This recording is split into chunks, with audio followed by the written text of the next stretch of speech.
Hi everyone, and welcome to Connect. We are on week 4 of exploring Ruth, and we're in chapter 4, and hopefully you enjoy reading that together. Let me just give you the story so far, recap where we're up to at this moment in time. So we've learned that Naomi, with her husband Elimelech and their 2 sons, they go to Moab. They lived in Bethlehem. They journey to Moab, and it's a grass is greener on the other side sort of story. But when they get there, they realize that it literally turns sour. There is death, the death of Elimelech, the 2 sons, and it leaves Naomi, who we see in chapter 1 won't even let people call her Naomi, which means pleasant. She says, call me Mara, which means bitter. Life has turned sour. Life has turned bitter. Life is difficult. Life is hard through choices, through things that have happened, through so many things that she has faced. She has encountered the bitterness and the difficulty of life. But we also see in that chapter that Ruth returns to Bethlehem with her. Ruth is a Moabite woman whom one of Naomi's sons had married. But Ruth shows this exceptional character when she shows chesed love, this loyal, covenant, faithful, never give up kind of love towards Naomi. Ruth shows a trust in God that is just incredible, that we are blown away by in the first chapter. And so the 2 of them find themselves in Bethlehem. But the story hasn't totally turned yet, because as 2 ladies in this era, they're in real trouble. Husbands have died, family has gone away. They find themselves with no welfare system. They find themselves in a real difficult spot in life. They're in a really desperate situation. They're poor, no provider, no real hope. As I said, it's a really desperate situation. And so Ruth goes to a nearby field, and she gleans from that field as was allowed under the law. And there she meets the boss of the field, a guy called Boaz. And the love story begins as we journey through. Boaz turns out to be a really godly, upright, honest kind of man. He's kind-hearted, he's generous, he's a provider and a protector.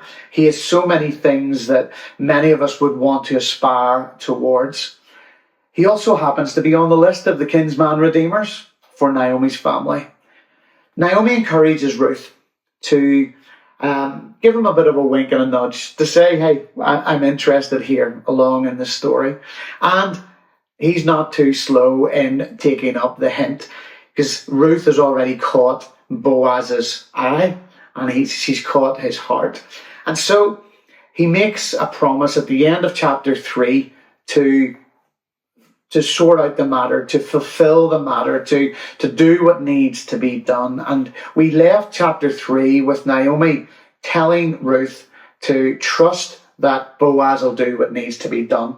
And so that's where we pick it up. So let me pick up another 3 themes from chapter 4, which I hope you've either read or you will read after the video. But the first one is this. Boaz once again shows us his integrity. And I know that's not the greatest of titles or anything, but it's just true. It's just there. Boaz shows his integrity. And just while my title isn't the most glamorous, sometimes neither is integrity and character, but it is so, so vitally important.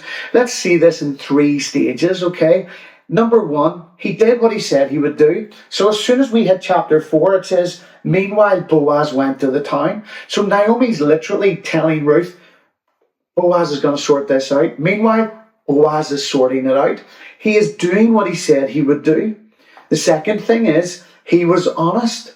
And if you notice through the story here, he didn't butter things up. He didn't try to say some things that weren't true in order that he would get his own way. He was just really honest with the other kinsman redeemer that he approaches, the other guy. He says, hey, here's a field. In fact, he nearly puts the good things in front of him. Here's a field. Would you like the opportunity to buy this field? And that's all caught up within Israel law and what it looked like in those days. So he was honest. He didn't butter things up. The third thing was he didn't try to manipulate the process. And this is really important. He's like, here it is. Here's everything in front. Here's the elders. Everything was done out in the open. There is no hidden way with him. There's no given with this hand but taken with this. There's no I'll smile on this side of my face but I'm really saying something on the other side of my face. There wasn't an attempt to manipulate. There wasn't an attempt to try and get his own way. There was simply a trusting God with the process. And I don't know about you, I find that one of the hardest things to do. At times, sometimes you want to get in there, sometimes you want to control, sometimes you want to be able to have your way and make it turn out the way you want it. But what we see with Boaz is an example as he journeys through his own story, his own desire to marry Ruth. He's just so honest and full of integrity as he enters, and we'll see the result of that in a little moment. The second is this: redeemed how I love to proclaim it. Anybody remember the old hymn? Redeemed how I love to proclaim it. My wife, who has to watch these videos with me, she will be cringing right now. But anyway, there's loads of beautiful hymns about redemption. Redemption and being redeemed is a huge part of the biblical story, and it's a huge aspect to the story here. We have heard lots of times the idea of a kinsman redeemer. It's come out and it's come through, and I keep going. We'll revisit that. We'll come to that. Kinsman redeemer, or a guardian redeemer, as it says in my translation. Well, this idea is rooted in Deuteronomy chapter 25, verse 5 and following. Now, we're only going to read verses 5 and 6, but it says here, and this is really the welfare state of the Old Testament. This is what they were saying. If there's loss in the family, here's how we deal with it. Here's how we look after the person who could end up like Ruth, like Naomi. So verse 5, if brothers are living together and one of them dies without a son, his widow must not marry outside the family. Her husband's brother shall take her and marry her and fulfill the duty of a brother-in-law to her. The first son she bears shall carry on the name of the dead brother, so that his name will not be blotted out from Israel. And so there's a lot of things happening that we don't necessarily have time to unpack and go massively into.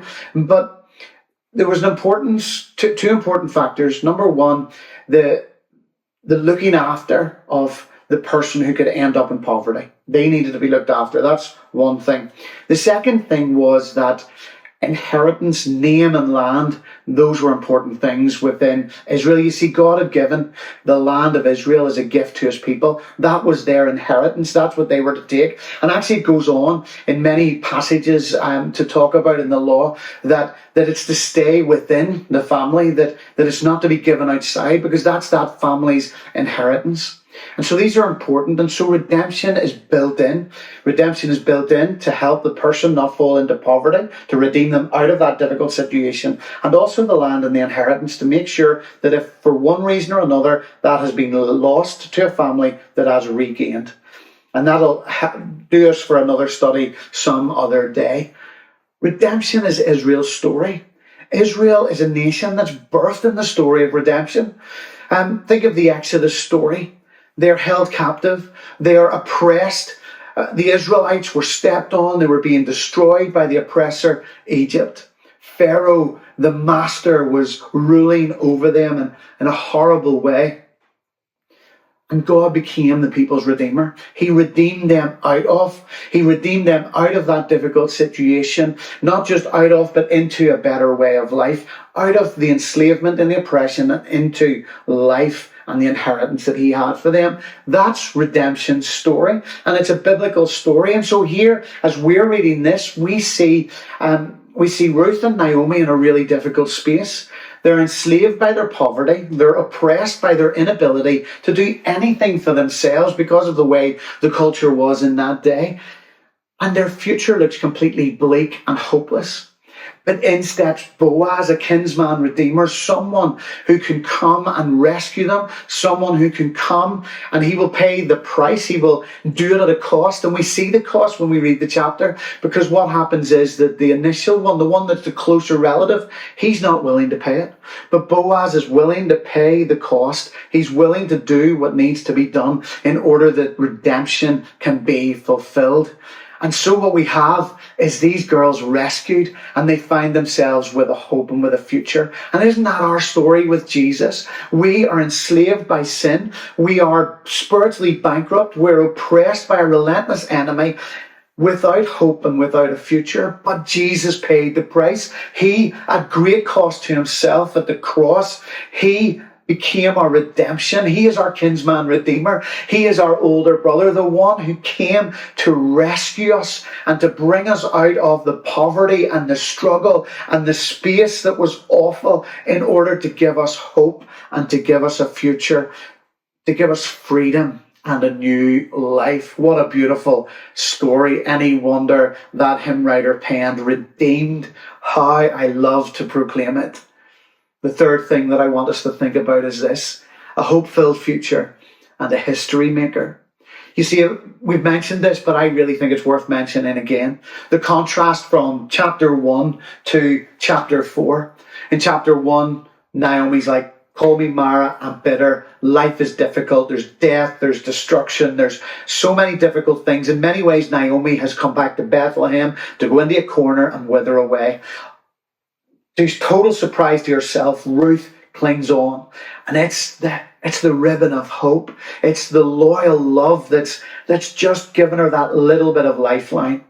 And Ruth becomes that lifeline, and it trickles right through the story. And here in chapter 4, we have a wedding, we have a baby, we have Naomi holding this baby, and people singing blessing and saying so many beautiful things about Naomi, not just now, but her future. Her life has been turned around. The love that she lost has been restored. Her hope has been renewed. I mean, this is just a complete turnaround, and the difference from chapter 1 to chapter 4 is incredible. God has restored lost love, hope, and given life. Now Naomi and Ruth have a future.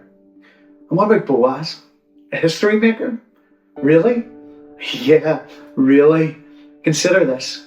If Boaz had not stepped up, if he had not been a man of noble character, a man of integrity, had he not been willing to stand up and to pay the price, Israel's future could have been so much different. Not just his, not just Ruth's, not just Naomi's. Israel's future could have been so beautiful. Because out of this came a beautiful baby boy named Obed. Obed had a son later on. His name was Jesse.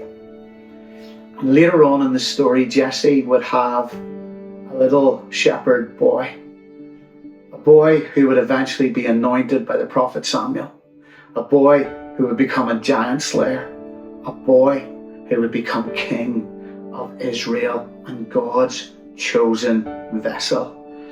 Boaz became a history maker because he stepped up. You see, that's what can happen when we live life trusting God. When we live with integrity of heart, with chesed love, and with a kind way, history can be made. God can do what he intends to do. Greatness comes from that.